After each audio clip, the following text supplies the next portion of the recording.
colegas aqui, então, e mais coisas geral também para vocês entenderem um pouquinho. Então, assim, meninas, eu começo falando isso, tá? Eu vou falar bastante de medicamento, mas eu queria que ficasse bem claro para vocês. O principal tratamento de menopausa, de climatério, de todos esses sintomas que a Ju falou para vocês, é mudança do estilo de vida, né? Então, a gente tem que ter uma dieta saudável, dieta com bastante fibra, tomar bastante água, tudo aquilo que a gente gosta de falar bastante para vocês, mas que é verdade. E atividade física regular, tá? Então a gente não dá tratamento nenhum para paciente, a gente não dá hormônio se a paciente não faz atividade física regular, tá? Dentre todas as estudadas, na menopausa, a mais indicada é a musculação, tá? E uma musculação, ela é feita pelo menos 3 vezes na semana, pelo menos com uma duração de 40 minutos, e a gente fala que é de moderada a intensa, ou seja, no outro dia tem que dar com uma dorzinha no bumbum, na coxa, né? Aí ela é considerada adequada, tá? Então não esqueçam disso, usar hormônio eu vou falar mais pra frente, mas o principal é a mudança no estilo de vida. Então entrando um pouquinho na terapia de reposição hormonal, né? Então como a Ju falou, a gente entra na menopausa, o ovário para de produzir o estrogênio que é o hormônio da mulher, né? Ele que rege a vida da mulher. Por que o estrogênio é tão importante? Então, ele é importante para 3 órgãos principais. Para o cérebro, né? Isso a Ju falou da parte cognitiva. Então, o paciente na menopausa começa a ter alterações, ele é muito importante para o cérebro. Para os ossos, para a questão de osteoporose, que a Ju também falou. E para os músculos, né? Então, assim, paciente que entra na menopausa, a gente começa a ter uma sarcopenia, que a gente chama. Então, é a diminuição do tecido muscular, tá? Os 2 maiores riscos relacionados à terapia de reposição hormonal que mais assustam a gente é o risco de trombose, né? E é o risco de câncer, principalmente de mama, tá? Então é o que mais assusta a gente. A gente sabe que o uso do estrogênio, o uso da terapia de reposição hormonal, ela tem uma importante proteção contra o sistema cardiovascular. Isso que a Ju também chegou a falar um pouquinho para vocês. E quanto mais precoce o início da terapia de reposição hormonal, maior essa proteção, tá? Então a gente fala muito numa janela de oportunidade do início dessa terapia de reposição hormonal. É muito importante, quanto mais precoce os sintomas da paciente, a gente iniciar a terapia de reposição hormonal, tá? Então, assim, a gente fala que o ideal é tu começar até 5 anos do início dos sintomas da paciente, tá? Então, ela vai estar tendo uma boa proteção cardiovascular quando a gente inicia nesse período. De 5 a 7 anos, é bom individualizar. Então, tu vai ver se a paciente tem muito sintoma, se realmente o benefício para ela é maior do que o risco. E mais de 7 anos a gente já caracteriza como alto risco, então não é mais um efeito protetor, é um efeito maléfico, né? Então a terapia de reposição hormonal ela já não é indicada, tá? Então, indicações da terapia de reposição hormonal e alguns benefícios. A principal indicação, então, de tratamento é a presença de sintomas vasomotores, né? Que são os fogachos que a Juliane estava falando. Esses fogachos, gente, isso varia muito de paciente para paciente, a maioria sente, como ela falou, então 80% das mulheres da menopausa sentem. São ondas de calor, né, geralmente do pescoço para cima, a maioria acompanhada de sudorese. Tem paciente que tem 10 por dia, tem paciente que tem 20, tem paciente que tem 30, né? E o fogacho, o que acontece? A gente tem um aumento da temperatura corporal, então todo o nosso corpo vasodilata e o nosso cérebro ele faz constrição. Então, cada fogacho que a gente tem é uma microisquemia cerebral, tá? Então, a gente tem que se preocupar muito com essa queixa, tá? A gente tem que levar bastante em consideração e tratar os pacientes que apresentam fogacho. Atrofia vaginal, né, que é a secura, que é o ressecamento, que a Ju também já falou. Quando a paciente apresenta só atrofia, a gente pode fazer o tratamento tópico, que é o tratamento vaginal. A gente não precisa fazer tratamento sistêmico, tá? E hoje em dia também tem o laser vaginal, né, vocês já devem ter ouvido falar, ele funciona bastante para atrofia vaginal também. Sintomas urogenitais, que é aquela vontade de fazer xixi, tem que levantar agora, senão eu faço na calça. Infecção urinária de repetição, bexiga hiperativa, a gente também tem indicação de usar estrogênio. Quando é só sintoma urinário, a gente também consegue usar estrogênio tópico ou laser, tá? Em relação à função sexual, a gente também trata usando estrogênio e progesterona, tá? Porque a gente aumenta a lubrificação vaginal e diminui a dor para ter relação, então a gente acaba mexendo nessa fase sexual. Em relação à libido, estrogênio e progesterona, que a gente vai falar agora, ele não altera a libido, tá? Quem vai alterar é a testosterona, que eu vou falar dela também mais pra frente.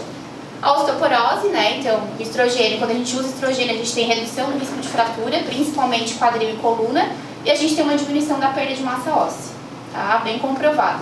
Atua nos distúrbios do humor e do sono, isso mais a progesterona, tá? E paciente com diabetes do tipo 2, ele acaba ajudando o diabetes no controle dessa diabetes, tá? Porque a TRH ela diminui a resistência periférica à insulina. Claro que não é uma indicação primária, né? Então a gente não vai tratar a paciente só porque ela é diabética, ela tem que ter sintoma. Protege contra doenças cardiovasculares, então se a gente pegar naquela janela de oportunidade que eu falei, que é aqueles 5 anos. Protege contra Alzheimer, tá? Também se a gente pegar a paciente na janela de oportunidade. Com a terapia de reposição hormonal, o paciente tem menor incidência de câncer coloretal, que é do intestino, tá? Isso é comprovado. Melhora a qualidade de vida, porque melhora os sintomas, e desacelera as alterações cutâneas, onde a principal é o ressecamento da pele. Então, tudo isso o estrogênio faz, de bom. A duração da terapia de reposição hormonal. Então, é um assunto bem controverso, tá? Como a Ju falou anteriormente, tem paciente que tem sintoma até 80 anos, até 70 anos, então não tem na literatura quanto tempo a gente tem que manter o tratamento. A gente tem que ver se a paciente está bem, quando o benefício supera o risco, a gente continua usando, tá? Então não tem indicação de parar. É a mesma coisa se a gente parar de forma abrupta ou gradativa, então tem o mesmo efeito. Agora os riscos, né? O que mais preocupa a gente, o risco de fazer terapia de reposição hormonal. Os dois principais riscos, como eu falei, é evento tromboembólico. Eu não preciso investigar a paciente da menopausa que, por exemplo, usou anticoncepcional na menáclise dela. Então, se a paciente usou anticoncepcional, nunca teve trombose, a chance de ela ter trombose usando terapia de reposição hormonal é bem baixa, então a gente não investiga. A paciente, eu nunca usei hormônio a minha vida inteira, aí a gente tem indicação de investigar, tá? Fatores de trombose antes de iniciar. E o que mais preocupa todo mundo aqui, né, é o risco de câncer de mama. Só que, gente, esse risco é pequeno, tá? Eles falam de 1 caso a cada 1000 mulheres usando terapia de reposição hormonal que tem um câncer de mama por causa da terapia, tá? Existe um estudo bem grande, o estudo WHI, que a gente fala, que ele foi feito em 2002, que aumentou o risco, né? Teve um risco maior de câncer de mama associado a TRH, mas ele usou altas doses de estrogênio, usou só por via oral, então não usou outra forma, e ele usou só um tipo de progesterona, então ele tem alguns vieses, tá? Então o risco real é 1 para cada 1000. A gente tem risco de hiperplasia e câncer de endométrio quando a gente só usa o estrogênio, mas quando a gente usa a progesterona esse risco é anulado. E a gente tem também uma maior incidência de doença da vesícula biliar. Então, cálculo na vesícula, colecistite, que é a inflamação da vesícula, a gente tem mais associado ao estrogênio via oral, aquele que a gente toma, o comprimido, porque ele passa pelo fígado, então ele aumenta a incidência dessas doenças. Quando que a terapia de reposição é contraindicada? Então, eu não posso usar se eu tenho uma doença hepática descompensada, tá? Se eu tenho passado de câncer de mama, câncer de endométrio, se eu tenho um sangramento vaginal de causa desconhecida, se eu tenho alguma doença coronariana, né, alguma coisa no coração não posso usar, porque a gente viu lá que ele aumenta um pouco o risco lá pra frente. Se eu tenho doença trombótica ou tromboembólica ou histórico, lúpus e meningioma, que é um tumor apenas para progesterona. Então, falando um pouquinho de regimes terapêuticos. Então, gente, a gente usa estrogênio e progesterona, tá? Na maior parte das vezes, inicialmente. A gente depois vai falar da testosterona separado, mas inicialmente a gente usa estrogênio e progesterona. A progesterona, a gente normalmente usa em pacientes que têm útero, que a gente fala, para proteção endometrial, para proteção do câncer de endométrio. Só que hoje a gente está mudando um pouco isso, a gente está usando progesterona mesmo quem não tem útero, tá? Eu vou falar um pouquinho mais pra frente sobre isso.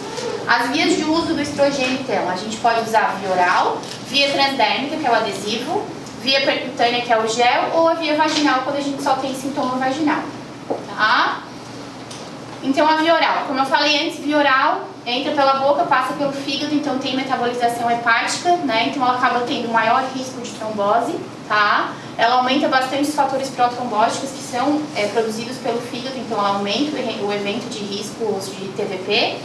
E ela faz o que? Ela aumenta o SHBG, ela é uma proteína que é produzida pelo fígado, então como ela passa pelo fígado, ela aumenta isso e acaba diminuindo o androgênio livre, então ela diminui a testosterona livre. A única coisa boa que a via oral é melhor em relação às outras vias é que ela diminui o colesterol. Então a paciente que tem dislipidemia, ela acaba sendo melhor por isso. Então a via vaginal, né? Então a escolha para o tratamento de atrofia, como eu falei. A gente pode usar o estriol, mesmo que a gente manipula gel, a gente pode usar na vagina quando a paciente tem muita queixa de falta de lubrificação vaginal mesmo, tá? Mas apesar de estar na vagina, de absorção ser menor, a gente sabe que tem uma absorção sistêmica com o uso a longo prazo. Então, paciente que tem contraindicação ao estrogênio, por exemplo, paciente que teve câncer de mama, ela não pode usar nem o hormônio via vaginal, tá? O único que não tem absorção é o progesterona. Então, esse a gente pode usar. Hoje em dia a gente tem os implantes, tá? Isso é uma coisa bem nova, a gente tem implante de progesterona, implante de estrogênio, geralmente eles colocam em cima do glúteo, tá? Esses implantes. Qual é o problema maior dele? Que a gente não tem como controlar a dose. Então a gente geralmente inicia o tratamento da paciente com estrogênio e progesterona com uma dose e a gente acompanha se a gente tem que aumentar ou diminuir a dose. Quando a gente coloca o implante, ele tem que ficar no mínimo 3 meses. Então a gente não consegue controlar a dose, né? Então esse é o principal viés dele, né? Em relação a ser liberado para usar o implante ou não, o único que é liberado é esse aí, que é a gestrinona, para tratamento de endometriose. Então não é liberado ainda para tratamento de menopausa, tá? De estrogênio e progesterona, mas tem muita gente que faz. O adesivo, né, o transdérmico, a gente tem o adesivo que é de estrogênio e de progesterona e a gente tem um adesivo que é só de estrogênio. Então a gente pode fazer de forma contínua, que a gente fala, então a gente faz o mês inteiro adesivo de estrogênio e progesterona, ou a gente faz o só de estrogênio e de 12 a 14 dias a gente usa o de estrogênio e de progesterona, tá? Então tem um nome ali, mas só para vocês entenderem melhor. Esse é meu predileto, então geralmente é isso que eu uso no consultório para minhas pacientes, tá? Que é o gel. Esses dois são nomes comerciais, mas a gente também pode mandar manipular, tá? Então com essa mesma concentração a gente pode mandar manipular. Então isso que eu estava falando da progesterona, né? Antigamente né, ó, pouquíssimo tempo atrás, isso ainda estava conversando com a Ju lá no hospital onde a gente trabalha. A gente não dava progesterona na terapia de reposição hormonal para mulher que não tinha útero, tá? E as recomendações atuais falam que a gente tem que dar progesterona, tá? Principalmente a progesterona micronizada, aquela que tem menos efeitos colaterais. Por quê? A progesterona ela acaba diminuindo a síntese de receptores de estrogênio e ela aumenta a sensibilidade do estrogênio a esses receptores, ou seja, eu tenho menos estrogênio livre. Se eu tenho menos estrogênio livre, eu tenho menos risco de câncer de mama. A progesterona ela é uma indutora do sono, então para paciente que está na menopausa, que ela não dorme bem, a progesterona é muito boa, então acaba aliando ao tratamento, tá? E quando a gente usa somente estrogênio sem progesterona na terapia de reposição hormonal, a gente acompanha essas pacientes de 6 meses a 1 ano depois, a gente vê mais ansiedade, a gente vê mais agitação, mais irritabilidade, mais exacerbação da depressão. E com os dois juntos, a gente sabe que a gente controla melhor os sintomas, tá? Então, é preferível dar a progesterona junto mesmo para paciente que não tenha útero. Isso aqui eu fiz um exemplo só de início de terapia de reposição hormonal, que é o que eu gosto de fazer, né, em consultório.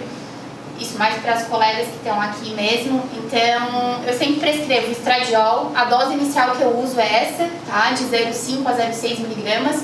O estradiol ele sempre tem que ser passado pela manhã, tá? Por quê? Porque de manhã a gente tem mais receptor para estrogênio. Então, é onde ele vai fazer o maior efeito. E sempre na região interna da coxa para ficar longe da mama, tá? A progesterona a gente pode usar comprimido ou pode usar gel. Então, isso a gente vai decidir junto com a paciente. Se ela achar muito incômodo passar 2 gel, um de manhã e um à noite, a gente pode passar a progesterona para comprimido, para via oral, tá? Os dois têm o mesmo efeito. Diferente do estrogênio, que via oral aumenta muito mais o risco, como a gente falou. Aí a gente faz 50 ou 100 mg o comprimido a deitar, ou gel 5 a 10% também no pump, mas daí à noite na região interna da coxa para ajudar ela a dormir mesmo. Então, falando um pouco de terapia de reposição hormonal e de doença cardiovascular. Doença cardiovascular, gente, infarto agudo do miocárdio, AVC e trombose venosa, tá? A gente vê o que, ó? Quando na idade da mulher na menacme, a gente vê que os homens, eles morrem muito mais de doença cardiovascular do que as mulheres. E quando a gente chega na fase da menopausa, esses números se equivalem, ó. Mais de 80 anos, a mulher até morre mais de doença cardiovascular do que o homem, tá? Então a gente se preocupa muito câncer de mama. A gente tem que se preocupar, na verdade, com doença cardiovascular. Até no próximo slide a gente tem um gráfico, ó, de morte de doença cardiovascular e morte por câncer de mama. Olha como morre muito mais mulher de doença cardiovascular do que de câncer de mama, né? Então é com isso que a gente tem que se preocupar. Mudar nossos hábitos e cuidar mais da proteção disso mesmo. O que a gente sabe? Quando a gente começa o hormônio na janela de oportunidade, que são até aqueles 7 anos que a gente falou anteriormente, a gente tem redução das doenças cardiovasculares na mulher. Então isso é nível de evidência A que a gente fala, então é bem comprovado. Se a gente começa depois desses 7 anos, a gente acaba aumentando o risco, então a gente faz um efeito contrário, tá? E nas pacientes que já tiveram algum evento cardiovascular na vida, no primeiro ano que elas usam terapia de reposição hormonal, elas têm um maior risco de ter um novo evento, tá? Então, terapia de reposição hormonal e câncer de mama, já falei antes, é muito pequeno o risco, é um caso a cada 1000 mulheres, tá? O câncer de endométrio, então quando a gente usa progesterona, a gente protege esse útero contra o câncer de endométrio, então a gente pode ficar mais tranquilo em relação a isso. Então, como que a gente previne câncer? Né? Previne câncer, o hormônio, quando ele tem indicação, quando a paciente tem sintomas, a gente tem que usar, a gente tem que pensar na qualidade de vida da paciente. Né? Então, a gente previne muito mais câncer, cuidando da alimentação, fazendo atividade física, diminuindo a ingesta de álcool, tá? Então, o paciente que está na menopausa, que usa hormônio, o álcool ele é muito oncogênico, tá? Então, a gente só pode deixar a mulher tomar no máximo 3 cálices de vinho por semana. Isso é bem importante, tá? Parar de fumar, diminuição da gordura. Então a Ju já tinha falado que na menopausa a gente tem uma redistribuição da gordura, né? Então sai gordura do quadril e vai pra barriga, aquela gordura abdominal que é perigosa, então a gente tem que cuidar. Aumentar a vitamina B12 e vitamina D, então tá bem conhecido o benefício das duas agora no tratamento da menopausa. Aumentar a melatonina, se a paciente não dorme bem só com a progesterona, a gente pode adicionar a melatonina. Diminuir a insulina e fazer um controle de peso, né? A menopausa a gente acaba aumentando o peso porque a gente diminui muito o gasto calórico, tá? Isso é fisiológico, então diminui o gasto calórico e engorda mesmo. Aquelas pacientes que não podem usar hormônio, que tem contraindicação, né? Que a gente falou antes, a gente tem algumas alternativas, tá? A gente pode usar esses medicamentos aí listados, esses 3 últimos são antidepressivos, eles funcionam, tá? Para fogachos. Eu uso muito a venlafaxina para minhas pacientes no consultório, tenho bastante experiência com ela e responde muito bem. Tá? Então, sempre pensar que a gente tem que otimizar também a vitamina D, então deixar ela acima de 40, abaixo de 100. Otimizar também a B12, deixar entre 900, entre 1000. Ali a insulina alta, tá? Tá errado. Quando a insulina estiver alta, a gente tem indicação de usar metformina, tá? Então, metformina é um medicamento que é usado para o diabetes. Eles estão estudando cada vez mais ele, tá? Até para prevenção de câncer, então usar na paciente que tem insulina alta, que tem glicose, usar, porque ela faz bem. E a melatonina que a gente pode associar quando só a progesterona não faz a paciente dormir bem à noite. Então a gente pode dar melatonina de 5 a 10 miligramas também junto com a progesterona. A testosterona, né? Então muito se fala da testosterona, muito se fala na libido dessa fase, mas assim, o hormônio melhor para o paciente, o hormônio da vida da mulher é o estrogênio, tá, gente? Eu não reponho progesterona desde o início da terapia de reposição hormonal. Eu reponho pacientes bem selecionadas. A gente sabe que a maior queda de testosterona na mulher não é na menopausa, tá? É dos 30 a 40 anos. Depois, na menopausa, ela se estabiliza. E, então, como eu falei, é o último a repor na menopausa. Acontece muito do que a paciente repor a testosterona e ela ficar agressiva, né? Então, ao invés de aumentar a vontade de ter relação, ela fica agressiva e acaba se afastando do marido, né? Então, a gente nunca vai repor testosterona sem repor estradiol. A gente sempre começa com estradiol e com progesterona. Se precisar, a gente repõe testosterona, tá? Aí a testosterona também eu gosto de gel. Na verdade, em mulher nem tá indicado testosterona via oral, tá? Quem dá tá errado.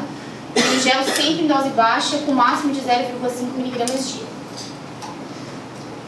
Então, é isso, tá? O recado para vocês, assim, não tenham medo de fazer terapia de reposição hormonal, tá, gente? Como a gente conversou aí rapidamente, ela aumenta o risco de câncer de mama, mas esse risco é muito baixo. Se vocês têm sintomas, se isso está atrapalhando na qualidade de vida de vocês têm que fazer reposição hormonal. Procure algum profissional que vocês confiem, façam os exames de vocês de rotina, mas é muito melhor fazer, vocês vão ter muito mais benefícios do que não fazer, tá? E para minhas colegas que estão aqui, também não tenham medo de tratar as pacientes da menopausa, tá? Então, lembrem da janela de oportunidade, que é bem importante, do início dos sintomas dela. E é isso, qualidade de vida é uma decisão, não deixe a vida decidir por você.